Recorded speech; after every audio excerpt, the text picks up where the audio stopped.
Thank you for participating in today's meeting. If attending in person, please do not connect to Zoom or teleconference while in the room, and please silence all devices. If translation is provided, click on the globe at the bottom of your screen to select either English or Spanish. Public comment will be taken after each item. If you're in the auditorium and wish to comment, please use the iPads located in the lobby or complete a blue speaker card as available. If you need assistance, please find a South Coast AQMD employee. Speakers may be limited to a total of 3 minutes or less for all agenda items. Times may be shortened to ensure all speakers can be heard. A countdown timer will be displayed on the screen for each public comment. More time will be allotted for Spanish translation that is not simultaneous. For questions or issues on making a public comment, please call the public advisor at 909-396-2432. That's 909-396-2432. Please adhere to the speaker time limit and treat others with courtesy, civility, and respect. Failure to do so can result in your mic being muted or you being removed from the meeting. Be aware that this meeting is being recorded. By participating, you authorize recording of audio and visual content presented during the live event and consent to subsequent use of the recording in the public domain by South Coast AQMD. Okay, let's call this meeting to order. Can we get a roll call, please? Good morning. Vice Chair Cacchiotti. Here. Mayor McCallan. Here. Supervisor Perez. Hopefully will join us shortly. And Chair Delgado. I'm here. We have a quorum. Great, thank you so much. All right, board members, any board member concerns you wish to share this morning? No, Madam Chair. Okay. I don't think there's a report of approved travel or out-of-country travel, but we do need to review the board agenda. Any questions or comments on that? See none. We'll move on down to approval of compensation for board member assistants. Chair? Oh, I'm sorry, go ahead. This is Susan Nakamura. For item one, it's 12706, it's an MOU and contract with Riverside County for AB 617 ECV paving project. That item is going to be moved to the June board meeting. And just to highlight that there's two set hearing items for the May board meeting, Rule 462 for organic liquid loading, and then 1171 for solvent cleaning operations. We're going to do the carryover presentation on the incident response. And then there's two public hearing items. One is for the budget and amendments to our Reg 3 for fees. And then John will talk about it later on this morning on the report on AQMD vacancies and recruitment and retention efforts. That's it. Thank you, Susan. Okay, we have to make a motion on board member assistants, consultants. Any Move questions? approval, Madam Chair. Okay, it's been moved. Second. A second. Roll call vote on that, please. I will note that Supervisor Perez is present. And roll call for item 5, Vice Chair Cacchiotti. Yes. Mayor McCallan. Yes. Supervisor Perez. Yes. And Chair Delgado. Yes. Motion passes. Thank you. All right, that takes us to Dr. Herb Johnson for the internal engagement activities report. Hello, good to see you. Thank you so much for inviting me to give an update on our monthly activities for our community engagement and AIR programs. Let's go with the first slide.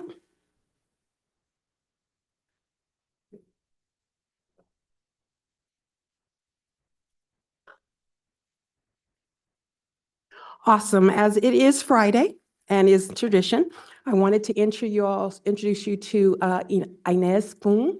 She is a scientist and professor of atmospheric science. She is a contributor to the Intergovernmental Panel on Climate Change. The IPCC, as it's known, was awarded the Nobel Peace Prize in 2007 as they really synthesized knowledge about climate change and helping to guide international policy and resources. Her research primarily was on water vapor and climate feedback loops. So she demonstrated how surface changes in surface temperature could lead to increases in water vapor, which in turn leads to further warming. And this is truly key in understanding global warming. And so she's still with us, but I didn't know too much about her. So wanted to introduce you all to Inez Fu. Next slide, please. We had a really amazing critical community conversations for purposeful outreach, as we call it, C3PO. We actually invited our CARB colleagues to join us because we really want to make sure our staff are understanding and increasing their capabilities in working with our AB 617 communities. And so we got some really good strategies and knowledge for how to engage effectively with these marginalized community. We also had a training from presented by Castile Consulting Partners, which is a community-based organization that we work with and work with CARB. And it really just demonstrated real-world connection and how we can facilitate meetings in communities that aren't always welcoming to our presence because of historical issues. So we had a really great training in March for that. Next slide, please. The end of March was National Farm Worker Awareness Week. And so as many of we know, there's an intersectionality with farm workers, with air, water, land, and pollutions around that. And so our HALOS Employee Resource Group organized a partnership with our Riverside Agricultural Commissioner, Delia Siak. And so it's our second annual donation drive, totally created and generated by our employees in our HALOS group. And so we've been collecting long sleeve shirts, neck gaiters, hats, gloves to directly support the farm workers. I will tell you that we're still in the middle of our donation drive, and we doubled what we did the first year. And this is, again, all employee driven. So really excited about that. So that was our HALOS Employee Resource Group. Next slide, please. As I mentioned to you last month, we got a little bit of our dancers, but this was our South Coast Nauru celebration, again, put on by our Persian Employee Resource Group, along with our Justice, Equity, Diversity Initiatives team. Again, this was the first time that we had done an in-person event. Typically, the event has been a table or a display or employees in a smaller group, but was really excited that our Persian employees wanted to be able to share this with all of our employees and not just do something amongst themselves. And so really, truly interactive and engaging. And we had 130 staff in attendance. It's an awesome lunchtime event. Next slide, please.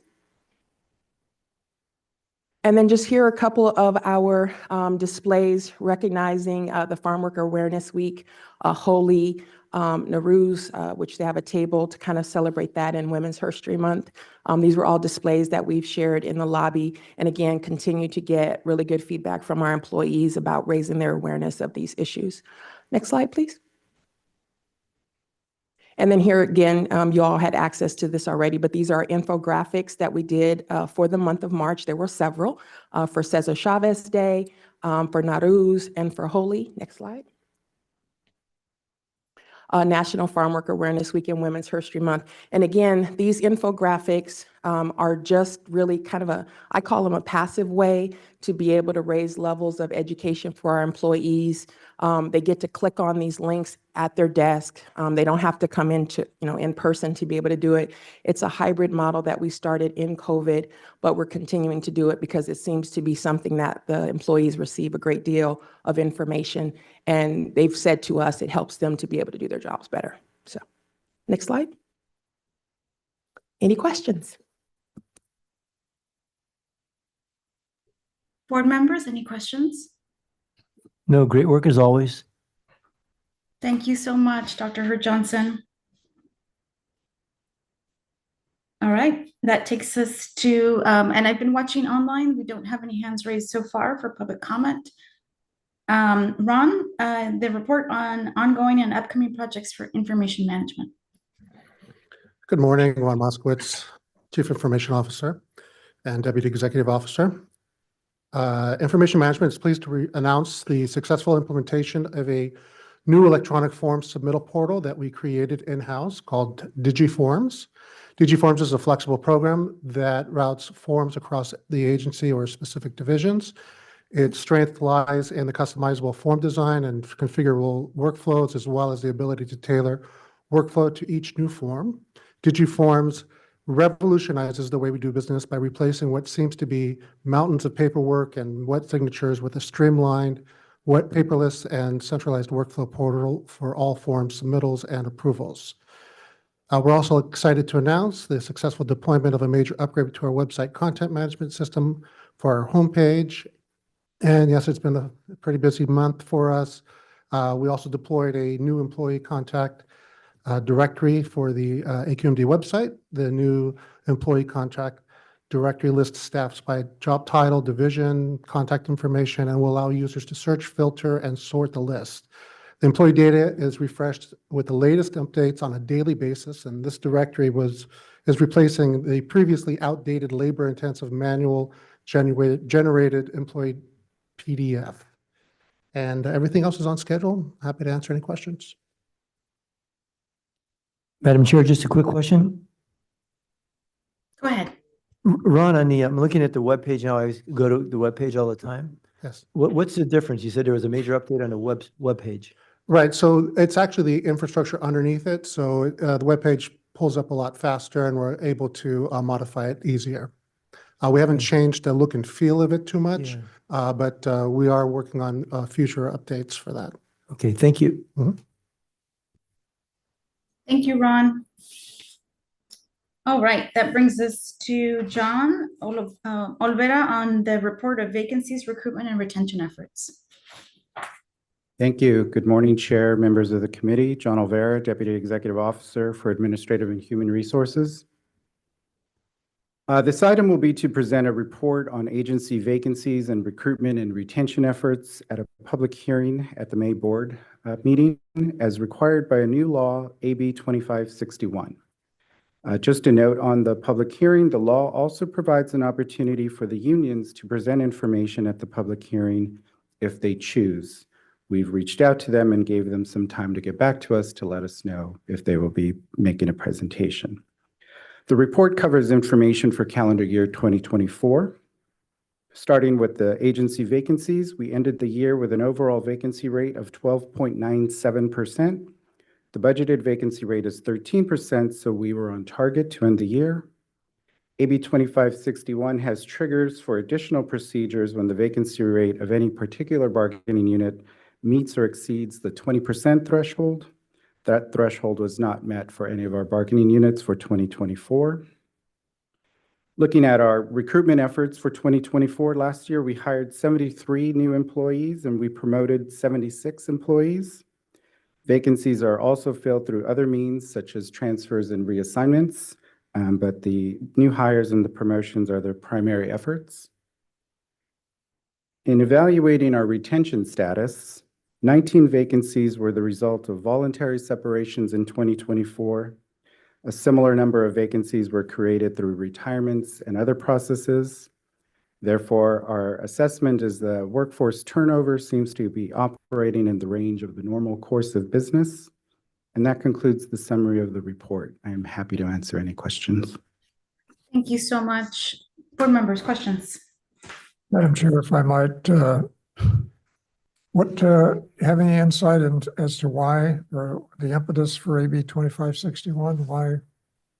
Why did that bill come about?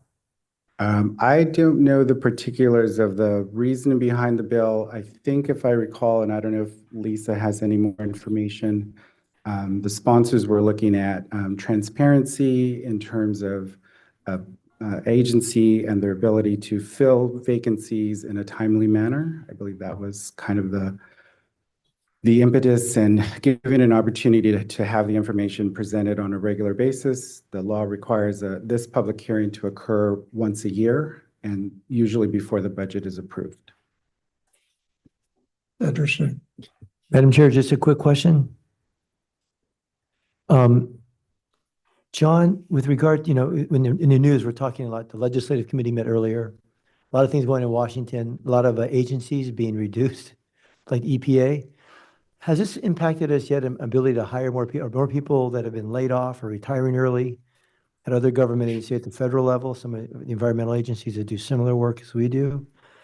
Is that allowing us to hire people that are more experienced, more qualified? Has that impacted us in any way? It has impacted us a little bit. We are seeing a larger number of applicant pools. They're not from any particular place, whether it's the EPA or other public agencies, but we are seeing a growth in the pools that we're seeing. The depth of the level of expertise has also been very good, and so we're putting together, as we've seen, especially this year, some very good lists of eligible employees for which each department makes their selection. So we've been very fortunate this year, and even last year we had a good year in terms of recruiting and bringing our vacancy rate down from 20% to the budgeted 13%. Thank you. Thank you, Madam Chair. Okay. I see somebody, a Supervisor Perez, please. Just very quickly, who's the author once again? And who are the folks that brought this to the author? Unfortunately, I don't have that information with me. I do remember that there was union involvement in terms of support, but I don't remember who the author was specifically. Do you happen to know, was it the actual union that brought this forward to the author, or was it a whole bunch of unions? I'm just trying to understand. Or is it our union at AQMD? I'm just trying to understand which union it is. I don't know the answer to that. I don't know for sure, but I don't think there was any participation from our union, but I'm not sure. And again, as it was approved last year, we followed it, but I wasn't able to get that information. This is only an information item, correct? Correct. All right, got it. Thank you. Okay. Don't see any other hands raised, so we're going to go to action items 9 through 13. Ron has items 9, 10, and 11. If you could run us through those. These are items that require a motion. Yes, good morning again, Ron Moskowitz. This action is to obtain approval for the sole source purchase of on-base software subscription and support for 1 year from Information Management's fiscal year 24-25 budget in the amount not to exceed $210,000. Funds for this purchase are included in our budget, and I'm happy to answer any questions. Questions or a motion, please? Move approval? Second, Moved in second. Roll call, please.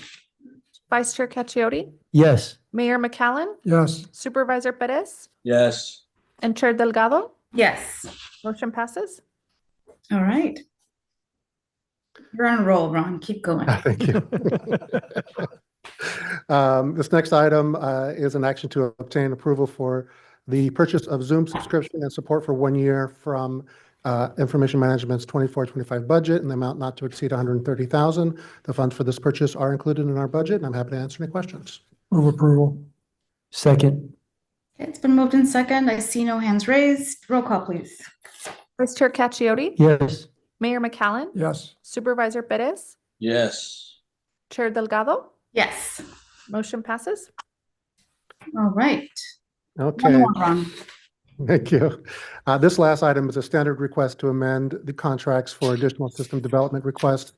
Funds are available in our budget, and I'm happy to answer any questions. move approval, Second? No hands raised, so let's get a roll call vote on that, please. Vice Chair Cacchiotti, Yes. Mayor McCallum, yes, Supervisor Perez, Yes. Chair Delgado. Yes. Motion passes. All right. Thank you so much for that. Okay, so then we're on item number 12 with Sujata. Approval of compensation for board member assistants.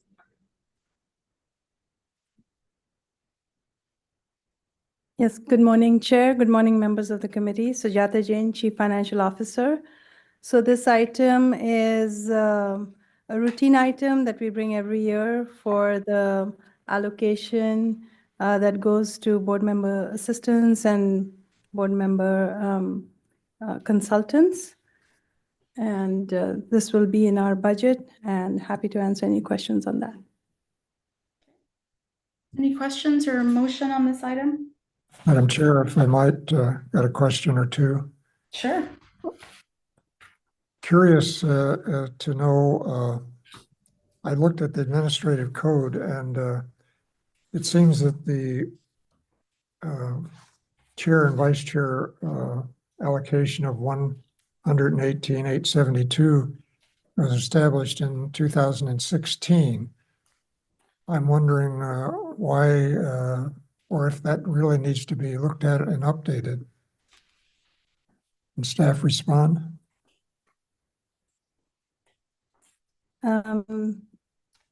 Yes, Mayor McCallum, it was established in, I believe, June of 2015.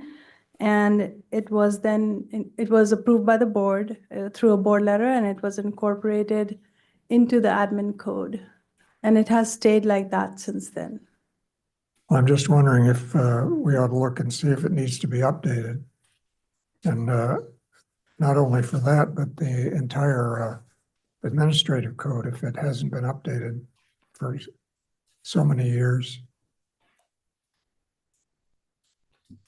We can look into that. I think if I hear you correctly, maybe to adjust it for CPI or look at that and then maybe look at other parts of that. Sure. Yeah, I think we really need to take a look at it and see if it needs upgrading.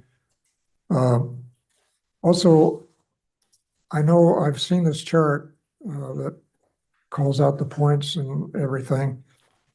It would be very helpful if we included the formula and how these were calculated so that we could get some insight into that.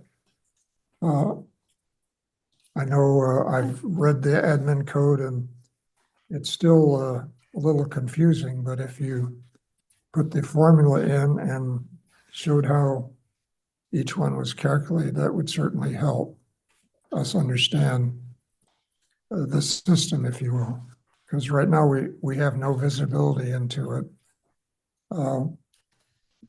So I would request that we do that in the future. It sure is confusing, Board Member McCallum. This is it's a complicated formula. I don't know, Susan, how do you best describe it? But Again, do you want me to describe? Go ahead. I can describe it a little bit. I can try to describe it. It is, you're right, it is a little bit complicated, but in the admin code, it kind of lays it out, like the points. Yeah, I've read it in the admin code. I understand what it's saying there. But what I'm saying is, in reviewing this item, it would be very helpful to have it was calculated, just other than putting out the points, et cetera. That's my point, Madam Chair.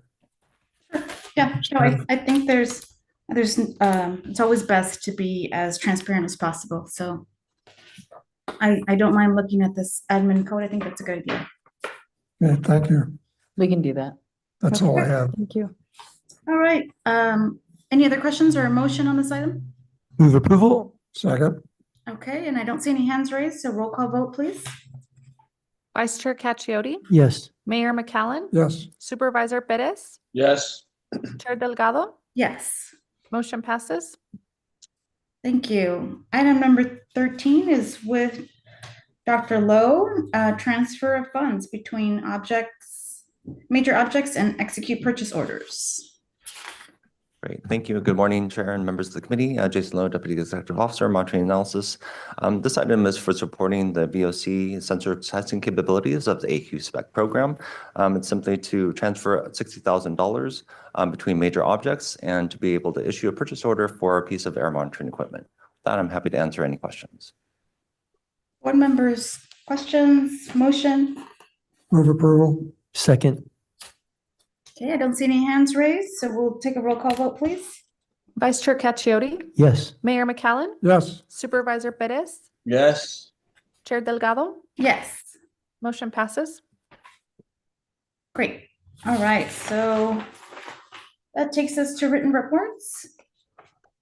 we have Dr. Herb Johnson back with the Young Leaders Advisory Council. Anything to summarize for that, Dr. Herb Johnson? I would just say that we've had a very exciting year with our kind of reinvigorated Young Leaders Advisory Council. I'm just pleased to be able to work with such a great folks, and I understand that you're going to be coming to a meeting soon. They were really excited to interact with you. But it's just been great to hear from them, this generation of leaders and the issues that they are facing, knowing that they've always grown up in air pollution. And so what matters to them. And so it's been really eye-opening for us. And again, along with our goals to be able to understand how to be more supportive of the community, we've really enjoyed working with them and we'll continue to work with them. So this is just an annual report to be able to share their insights and just overall kind of musings from the past year. Thank you so much. I'm excited to meet them all. All right, and then Lisa Tanaka has a letter from the Local Government Advisory Group. Thank you, Chair and members of the committee. I just wanted to bring your attention to the letter by the Local Government and Small Business Assistance Advisory Group on proposed rules 1111 and 1121. And that letter is in your packets for your review. And just a brief history, South Coast AQMD staff presented on proposed amended rules 1111 and 1121 on January 17th of 2025 to LGSBA. And LGSBA held a special meeting on March 21st, where they heard an update on the proposed amended rules. And with that, that concludes my report. Thank you. Questions, board members, for Lisa? Not here. Okay. All right, and we still don't have any hands raised, so we'll just go through and see if I don't have any other business that I'd like to tackle. So I'm gonna just ask to see if there's any public comment. Is there any live in the room there? Nope. I don't have any guests here and nobody has raised their hand online. Harvey did not join us this morning. So that will take us to the next meeting date of May 9th. Hopefully you all have a wonderful weekend. Thank you, Madam Chair. Thank too. you. Sure. Okay, Stay safe. bye. Bye. Chalapes, here we come.